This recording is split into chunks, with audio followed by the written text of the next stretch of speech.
Assalamualaikum warahmatullahi wabarakatuh. Apa kabar teman-teman? Semoga selalu dalam keadaan sehat agar kita dapat mengikuti materi dengan baik. Pada kali ini, saya akan membahas mengenai ragam bahasa. Apa yang dimaksud dengan ragam bahasa?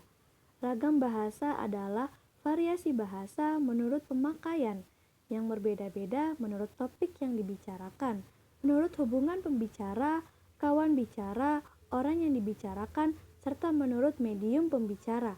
Bahman, 1990. Ragam bahasa dibedakan menjadi 3 jenis. Yang pertama ada berdasarkan media, yang kedua berdasarkan cara pandang penutur, yang ketiga berdasarkan topik pembicaraan. Berdasarkan media, ada ragam lisan, adalah bahasa yang dilafalkan langsung oleh penuturnya kepada pendengar atau teman bicaranya. Ciri-ciri ragam lisan memerlukan orang kedua atau teman bicara. Tergantung situasi, kondisi, ruang, dan waktu, tidak harus memerhatikan unsur gramatikal, hanya perlu intonasi serta bahasa tubuh. Berlangsung cepat, sering dapat berlangsung tanpa alat bantu, kesalahan dapat langsung dikoreksi, dapat dibantu dengan gerak tubuh dan mimik wajah serta intonasi. Yang kedua ada ragam tulis, ragam bahasa yang ditulis atau dicetak dengan memerhatikan penempatan tanda baca dan ejaan secara benar.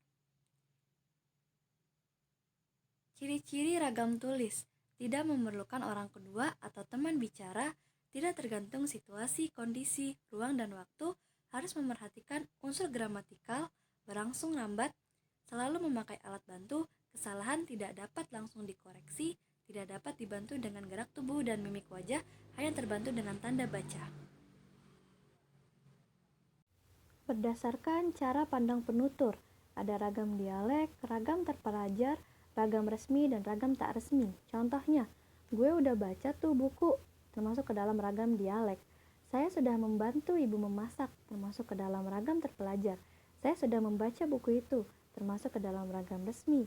Saya sudah baca buku itu, termasuk dalam ragam tak resmi. Berdasarkan topik pembicaraan, ada ragam ilmiah, ragam hukum, ragam bisnis, ragam agama, ragam sosial, ragam kedokteran, dan ragam sastra. Contoh ragam bahasa, dia dihukum karena melakukan tindak pidana, termasuk ke dalam ragam hukum. Setiap pembelian di atas nilai tertentu akan diberikan diskon, termasuk ke dalam ragam bisnis. Anak itu menderita penyakit koorsior, termasuk ke dalam ragam kedokteran. Penderita autis perlu mendapatkan bimbingan yang intensif, termasuk ke dalam ragam psikologi. Faktor timbulnya keragaman bahasa. Ada faktor budaya atau letak geografis, ada faktor ilmu pengetahuan, dan yang terakhir ada faktor sejarah. Cukup sekian untuk materi kali ini, kurang dan lebihnya mohon dimaafkan. Assalamualaikum warahmatullahi wabarakatuh.